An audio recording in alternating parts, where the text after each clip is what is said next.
Di menit keberapa tadi yang mau ditanggapin itu? Ini yang 31 Pak, yang ada Bapak Palmer, yang dia melihat ada orang yang diselamatkan seluruh manusia, tapi ada juga yang sebagian. Jadi mana kita terima? Harus menerima kedua-duanya, tapi tetap mereka berfokus pada limited. Bagaimana pendapat Bapak terhadap mereka? Gini aja deh, saya kembalikan ya kepada sebelumnya ya. Jangan kita lompat-lompat ya. Coba kita lihat sekarang makna kematian Kristus menurut pemahaman Pak Ezra.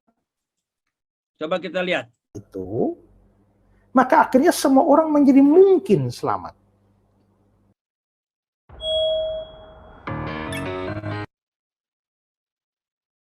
Pengen hasilin uang, asik. Kedengaran nggak? Nah, bagaimana?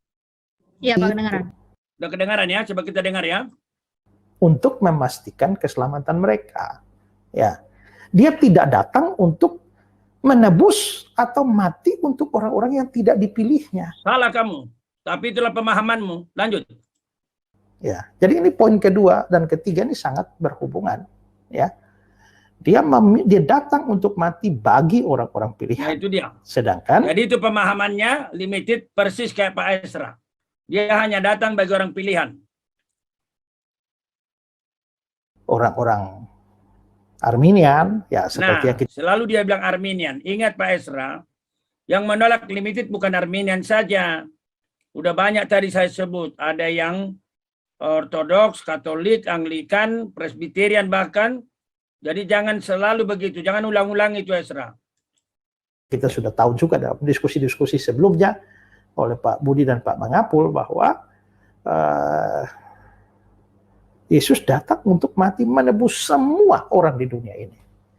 Ya, semua orang di dunia ini, tapi ya bagi yang percaya saja yang diselamatkan. Nah, semua Yesus datang, Kristus mati.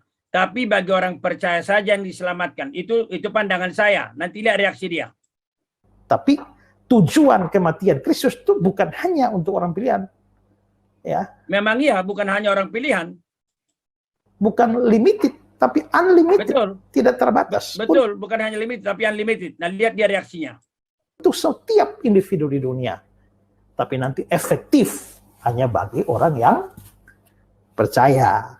Yang tidak percaya ya tidak efektif. Walaupun Kristus mati untuk mereka. Nah, Ezra, kan itu Yohanes 3:16. Coba pikirkan kembali Yohanes 3:16. Allah begitu mengasihi si dunia. Itu udah jelas. Supaya setiap orang percaya, itu udah jelas. Tapi kalian merubah karena dogma kalian. Jadi dengan kata lain gini, sebenarnya semua orang tidak mungkin selamat. Tapi karena Kristus sudah mati untuk semua orang itu, maka akhirnya semua orang menjadi mungkin selamat. Nah, bagaimana kemungkinan selamat itu dibuat jadi selamat? Ya, silakan percaya. Kalau tidak percaya, biarpun kamu mungkin diselamatkan, tapi tidak jadi diselamatkan. Ya, tidak jadi diselamatkan. Jadi, artinya kematian Kristus itu hanya memberikan sebuah kemungkinan. Salah kamu. Bukan sebuah kemungkinan. Sebuah kepastian. Tapi meskipun Kristus sudah pasti mati, kalau kamu tolak gimana? Kan itu tadi Yohanes 3:16 itu. Ya kan? Coba tolong dibaca Galatia 3:12. Galatia 3:12. Atau ayat 13. Galatia 3:13. Kristus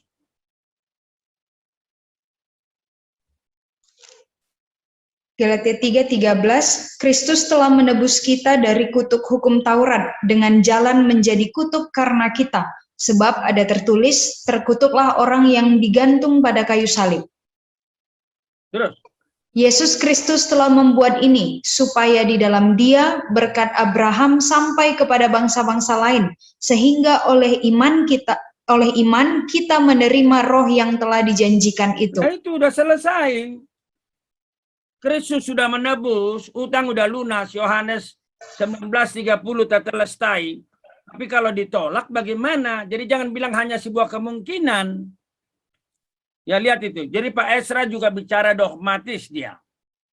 Ya apa boleh buatlah. Kalian doakan aja supaya dia bisa tidak dogmatis.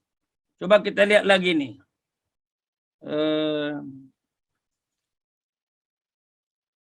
Jaga sampai karcis itu hilang, ya sudah, jangan salahkan saya kalau sampai kamu tidak bisa masuk. Nah ini Kamu gambaran selamat. Tiket sudah ada, tapi pegang aja tiketnya, tapi tiketnya bisa hilang. Ini gambarannya. Sekarang, tapi ya kamu tetap ada kemungkinan kamu hilang keselamatan. Kalau kamu tidak jaga baik-baik keselamatan yang diberikan itu, ya kamu hilang keselamatan. Keselamatan itu memang anugerah. Tapi kalau keselamatan itu tidak dijaga, ya bisa hilang. Kamu misalnya mau masuk bioskop. Sudah syaratnya masuk bioskop itu kan pakai karcis. Karcis ini saya berikan karcis gratis ya. Gratis. Ini anugerah. Tapi kamu tidak mungkin bisa masuk kalau kamu tidak jaga karcis itu dengan baik. Karcisnya kamu dapat gratis. Tapi kalau kamu tidak menjaga sampai karcis itu hilang, ya sudah, jangan salahkan saya kalau sampai kamu tidak bisa masuk. Nah, itu jadi karena itulah keselamatan itu bisa hilang dalam pandangan Arminian, tapi dalam pandangan Calvinis tidak. Ya, jadi itu kira-kira perbedaan antara Calvinis dan Arminian. Ini sebenarnya perdebatan. Nah, ini larinya kepada Calvinis dan Arminian, ya. Jadi jangan dibawa ke sana dong. Jadi kalau keselamatan sudah diberikan, kalau ditolak, itu dia memang Arminian. Kalau limited atonement yang versi unconditional, bahwa Allah akan menolong orang berdosa yang mengalami pemilihan setelah jatuh dalam dosa, tapi versi sublapsarianisme, Allah akan menjaga mereka, begitu. Orang mengaruniakan, ya. Nah ini ada yang menarik ini ketika bergumul tentang El Palmer tadi ya. Kita lihat. Mohon maaf nggak bisa semua kita putar karena terlalu panjang.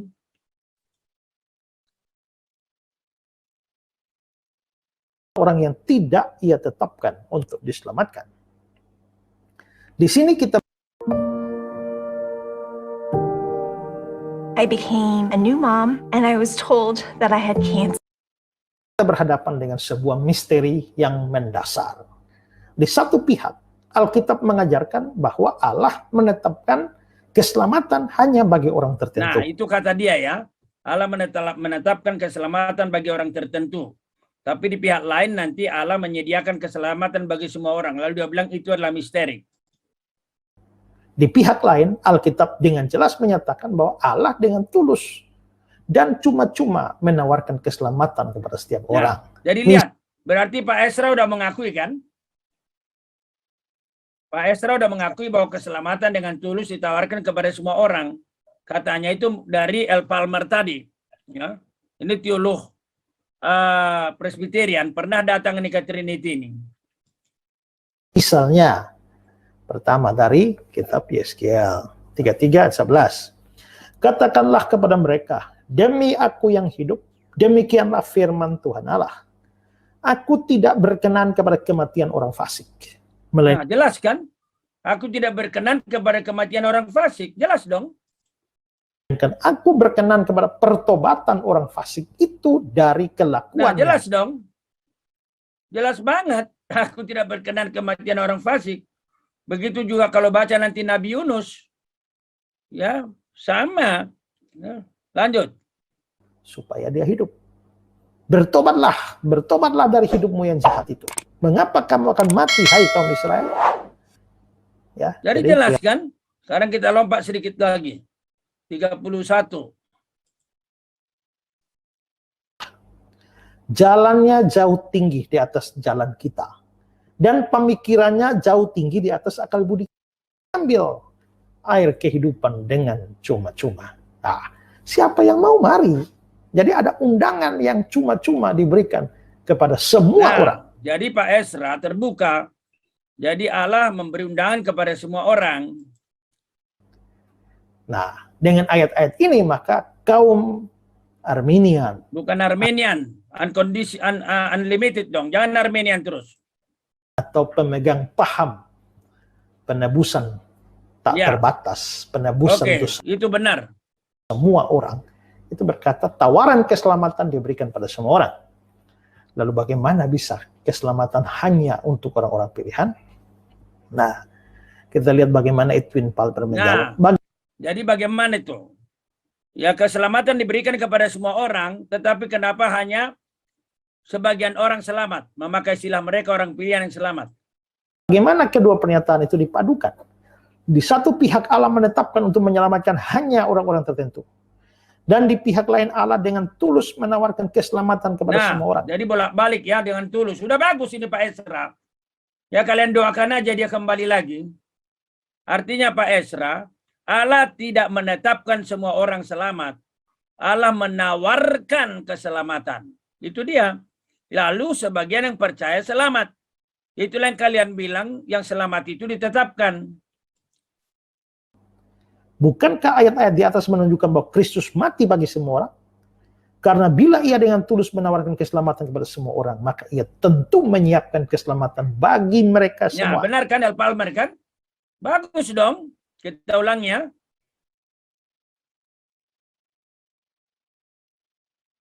Anak-anak. Jadi Tuhan tuh rindu mengumpulkan, mau semua orang selamat. Ya. Petrus menulis dengan kejelasan yang tidak dapat diragukan lagi. Dia sabar terhadap kamu karena dia menghendaki supaya jangan ada yang binasa, melainkan supaya semua orang berbalik dan bertobat. Akhirnya dalam Wahyu 22:17 kita membaca mengenai undangan yang universal. Roh pengantin perempuan itu berkata, marilah. Dan barang siapa yang mendengarnya hendaklah dia berkata, marilah. Dan barang siapa yang haus hendaklah ia datang.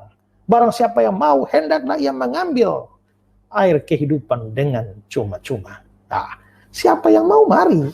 Jadi ada undangan yang cuma-cuma diberikan kepada semua orang. Nah, dengan ayat-ayat ini maka kaum Arminian atau pemegang paham penebusan tak terbatas, penebusan untuk semua orang, itu berkata tawaran keselamatan diberikan pada Bukan semua orang. hanya Arminian dong. Kan tadi juga Bapak udah bilang dengan tulus menawarkan keselamatan. Lalu bagaimana bisa keselamatan hanya untuk orang-orang pilihan? Bagaimana bisa? Ya semua yang percaya. Semua yang percaya diselamatkan. Kalian labelkan itu hanya orang pilihan. Nah, kita lihat bagaimana Edwin Palmer menjawab. Nah, Bagaimana itu Edwin Palmer. Jadi sebenarnya Edwin Palmer ini menganut sublapsarianisme nanti, yang ketiga.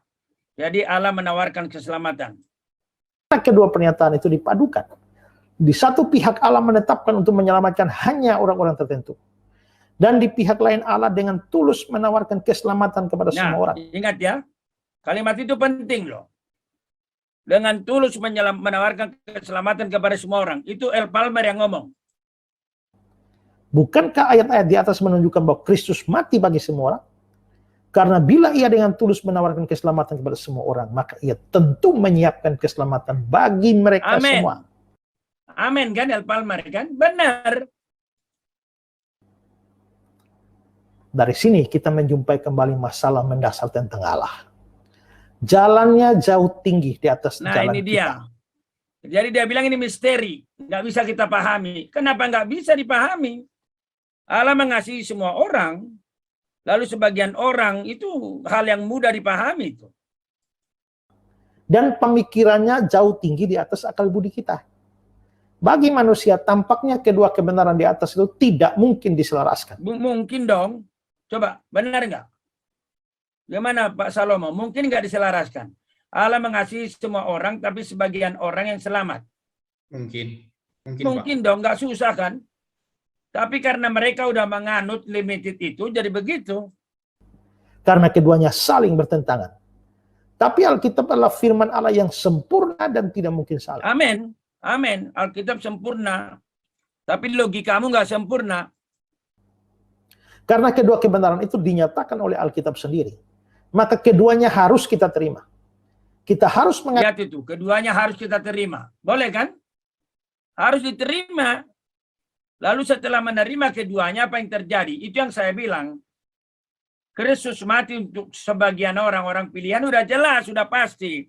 Tapi tidak hanya itu, dikatakan juga Kristus mati untuk semua orang. Jadi kalau himpunan matematik, itu namanya gabungan.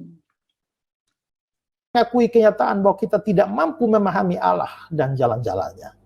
Kita harus dengan rendah hati mengakui bahwa ciptaan tak dapat memahami sepenuhnya akan pikiran pencipta. Kita hanya dapat bertanya, apakah benar Allah membuat kedua pernyataan ini yang tampaknya saling bertentangan? Bila kedua pernyataan itu ada di dalam Alkitab, seperti pendapat kaum Calvinis, maka pendapat ini harus diterima. Nah, harus diterima. Dan dia memberikan nanti istilah, kita harus terbuka kepada berbagai kemungkinan. Itu L. Palmer. Kita tidak seharusnya berkata bahwa kita hanya akan menerima hal-hal yang dapat dipahami oleh akal budi kita yang terbatas itu. Karena dengan demikian secara otomatis kita menghapus kemungkinan-kemungkinan yang Allah miliki. Nah, jadi ada kemungkinan-kemungkinan yang Allah miliki. Apa itu, Pak? Yaitu Allah yang berdaulat, menawarkan keselamatan, tapi tidak memaksakan keselamatan. Sehingga meskipun keselamatan ditawarkan kepada semua orang, tidak semua orang menerima, tidak semua orang selamat, sebagiannya binasa. Itu kan bisa dipahami. Karena Allah tidak terbatas. Dia jauh lebih besar dari akal budi manusia. Benar, dia lebih besar dari akal budi manusia. Karena itu jangan paksakan Allah sesuai dengan dogmatikamu. Hati-hati. Dan tidak mungkin dipahami oleh akal budi manusia yang serba terbatas. Ya. Jadi di sini menurut Palmer ini memang ada bagian-bagian yang kita mungkin tidak bisa menjawabnya. Nah, kemudian L. Palmer udah jelas ya. Nanti kita lihat apa kata Pak Ezra. Kita lompat sebentar ke ini yang terakhir ya. Atau apa kata Pak Ezra?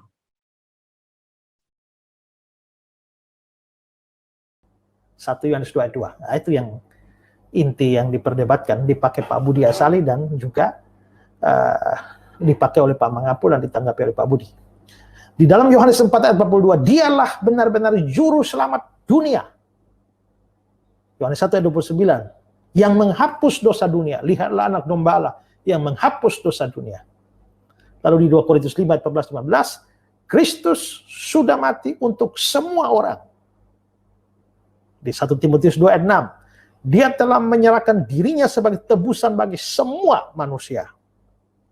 Nah, kalau lihat ayat-ayat ini, kesimpulannya, bila Kristus mati untuk semua orang, maka artinya dia mati bukan untuk sejumlah orang yang terbatas. Nah, benar kan? Kesimpulannya udah benar, tapi dogmatikanya nanti meng-cancel kesimpulannya. Lihat lagi, sedikit lagi. Bukan penebusan terbatas, tapi penebusan yang tak terbatas untuk semua orang. Benar kan? Itu kesimpulannya kan? Tapi dogmatikanya masuk lagi nanti. Ya, nggak usah diteruskan lah ya. Makanya kalian doakan aja. Sedikit lagi Pak Ezra ini sudah sudah kembali ke unlimited. Kalian doakan aja, kalian doa. Oke, saya kembalikan ke moderator. Ya Pak, terima kasih. Itu tadi yang mau dibahaskan Pak. Ketika mereka mengatakan itu firman Tuhan dan benar, tapi kenapa masih dikatakan lagi bahwa keselamatan itu Allah mengasihi hanya orang yang dipilih. Nah, itu yang membuat mereka jadi susah untuk menerima bagian firman Tuhan ini. Jadi itu merupakan pertanyaan juga bagi yang ada di YouTube, karena ada juga yang bertanya demikian. Pak Salomo, apakah ada lagi pertanyaan? Ya, saya mau ke Ibu Wiwi, yang silakan Ibu pertanyaannya.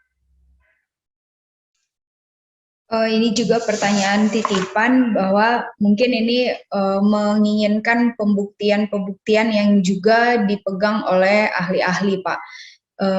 Sebagaimana yang Bapak sampaikan terkait dengan unlimited atonement yang Bapak pahami, apakah ada dapat disebutkan ahli-ahli yang juga menganut pandangan yang demikian, unlimited atonement yang Bapak maksud?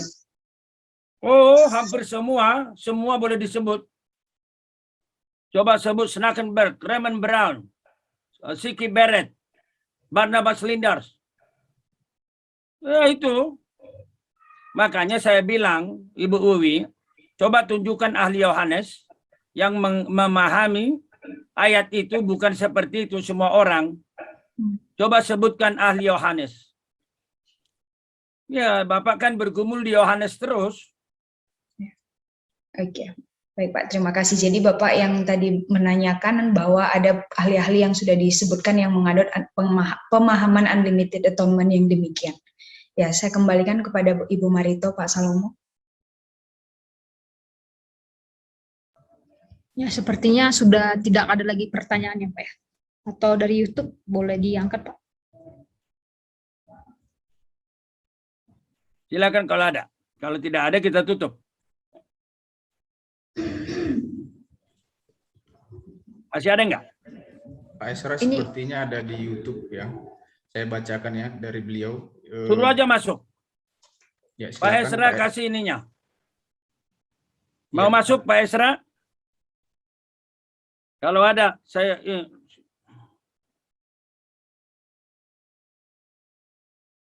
Apa pertanyaannya? Silakan.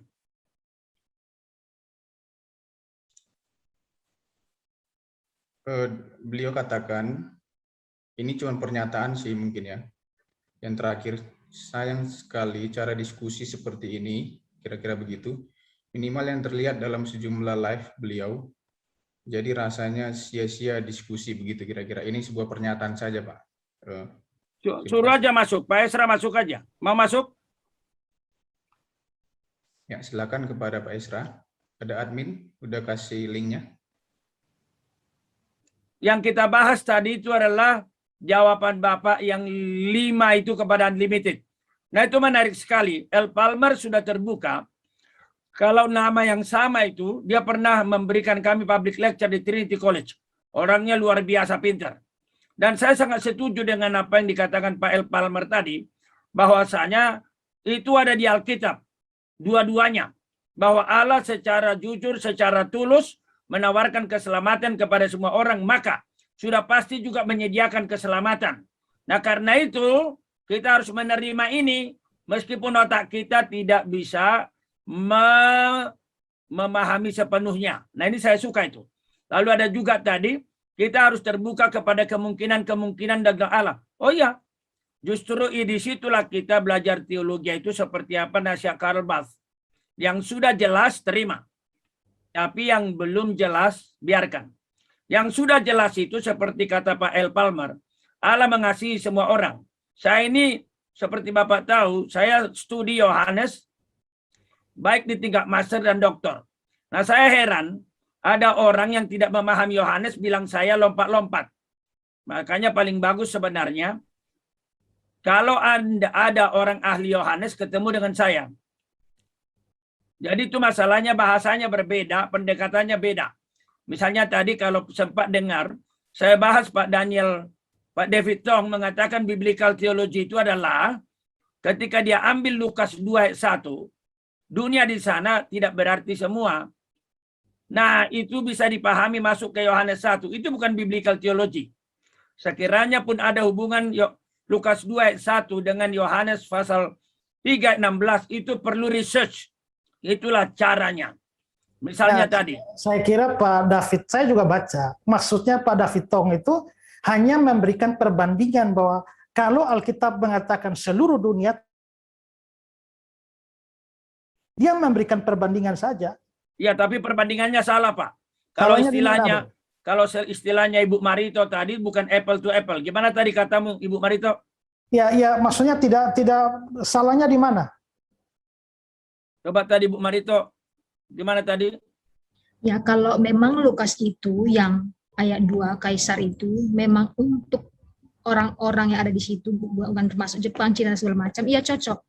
Tapi kalau dimasukkan ke Yohanes, ya nggak bisa dong Pak. Karena Yohanes sendiri punya pengertian tentang dunia itu. Kalau Yohanes sendiri bisa menjelaskan tentang dunia di situ, kenapa kita harus tarik dari Lukas dimasukkan ke Yohanes? Nah, Oke, itu kan hanya perbandingan yang beliau berikan bahwa di dalam Alkitab, tidak selamanya kata dunia dimengerti.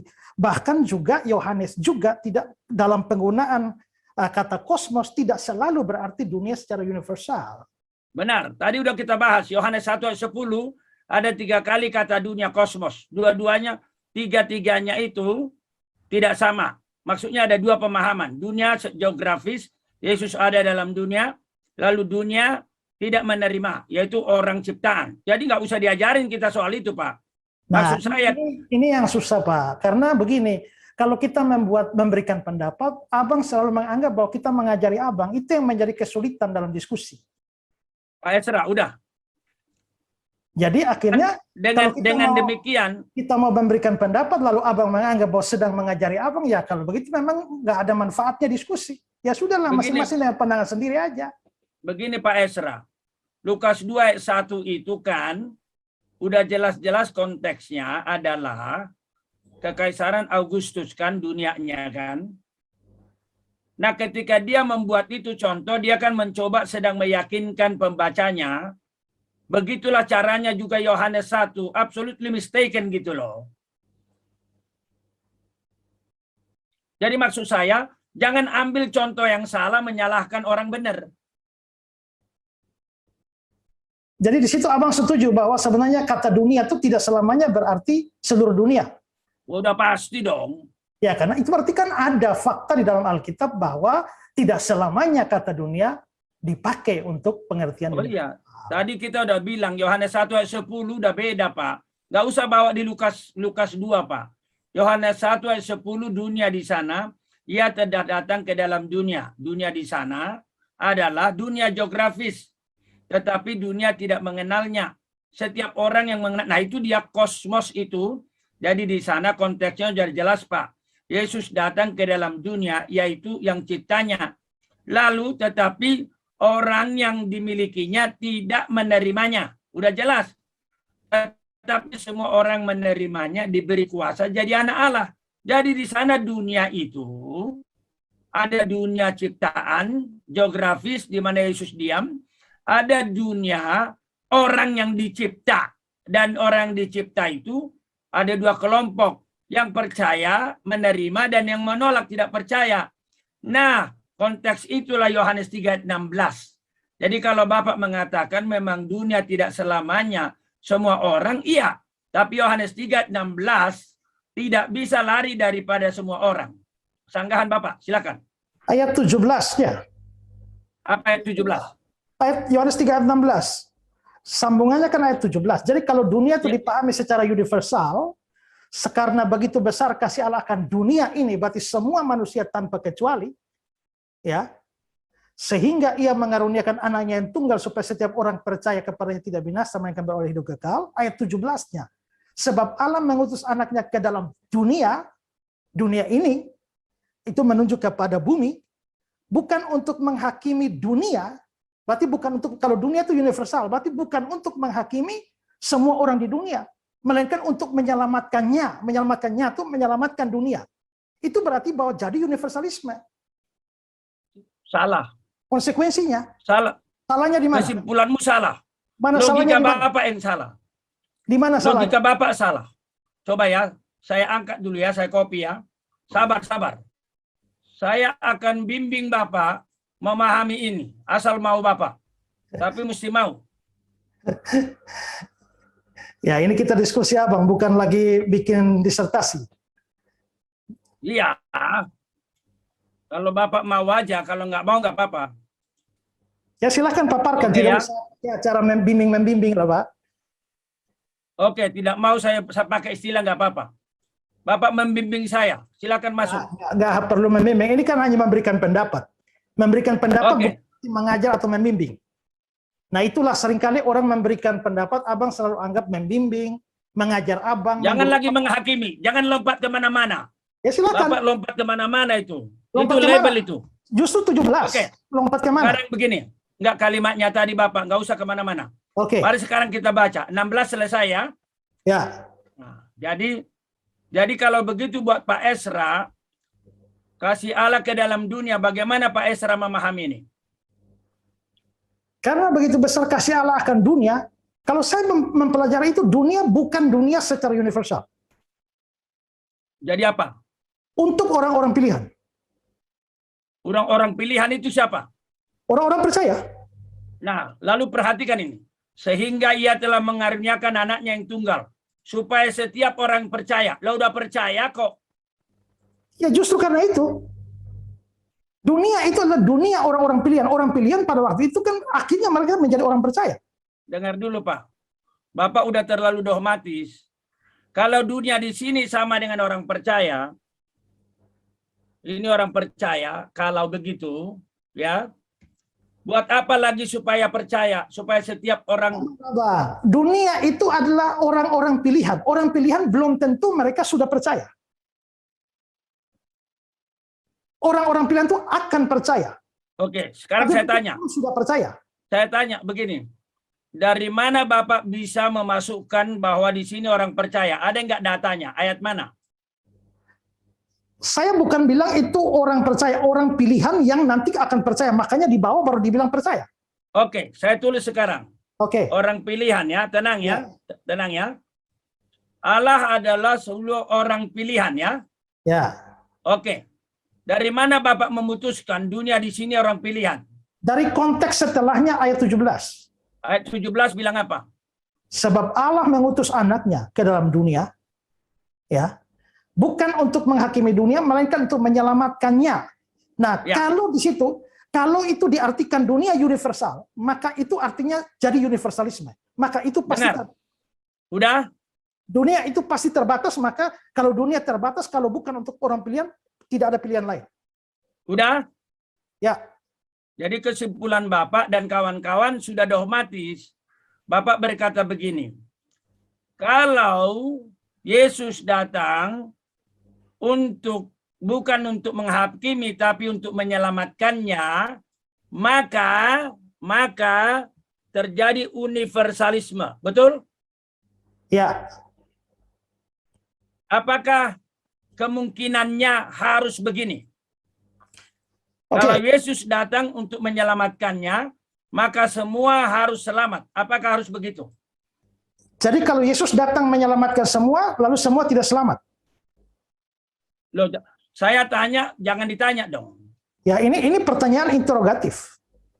Enggak, saya hanya mau kalau Yesus datang untuk menyelamatkan seluruh dunia, apakah itu berarti kesimpulannya semua harus selamat?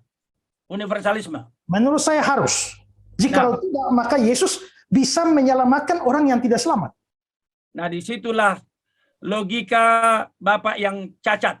Cacatnya mana? Di bagian mana cacatnya? Begini, Allah bermaksud menyelamatkan seluruh dunia, tapi Allah tidak menetapkan. Nah, ini justru abang yang lari. Allah Ayat tidak bilang memaksa. menyelamatkan, bukan bilang bermaksud menyelamatkan. Lihat ini. Allah menyelamatkan seluruh dunia, itu adalah kerinduannya. Tetapi kalau orang itu tidak percaya, ada nggak kemungkinan tidak percaya? Sabar, abang memaksudkan ide tentang kerinduan itu dari mana? Loh, nggak usah buang kerinduan. Kan dikatakan Allah mengasihi si dunia. Ya toh? Buang dulu ini. Ya toh? Allah begitu mengasihi si dunia, betul nggak? Ya, Pak Yasra yakin Allah betul-betul mengasihi si dunia. ya, tapi dunia dalam pengertian apa? Tunggu dulu. Saya bilang orang pilihan. Oke, menurut Bapak orang pilihan. Ya, Ada nggak kemungkinan dunia ini semua orang? tidak memungkinkan kecuali Kenapa tidak mungkin? tidak mungkin apa? Jadi kan kita bicara dunia di sini, Bapak bilang itu adalah orang pilihan kan? Ya, Betul nggak? ya. Ada nggak kemungkinan lain dunia di sini dipahami apa? Ada nggak kemungkinan lain? Oke, kalau menurut abang kemungkinan apa? Saya nggak punya kemungkinan lain. Kemungkinan lain yang saya katakan itu, Apa? yaitu orang diciptanya, Yohanes 1. Kemungkinan lain adalah Yohanes 1. Tolong Ibu Marito baca Yohanes 1 ayat 10 dan 12. Yohanes 1 ayat 10 dan 12. Ia telah ada di dalam dunia, dan dunia dijadikan olehnya, tetapi dunia tidak mengenalnya. Ayat 12. Sekarang Tetapi gini, tadi kalian putuskan tadi dunia di sini itu siapa?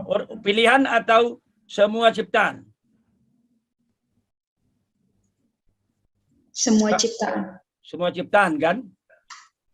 Oke. Jadi Allah mengasihi. Coba dibaca sekali lagi, dunia di sini sama dengan semua ciptaan. Coba dibaca sekali lagi ayat 10. ia telah ada di dalam dunia, yaitu semua ciptaan, dan dunia jadikan dong. oleh. Ya telah ada di dalam Oh, dunia ya, geografis. maaf Pak. Ia telah ada dalam dunia, ini dunia geografis, dan dunia yang kedua, yaitu semua ciptaan, dijadikan olehnya. Tetapi dunia, yaitu ciptaannya itu, tidak mengenalnya. Lalu lanjut.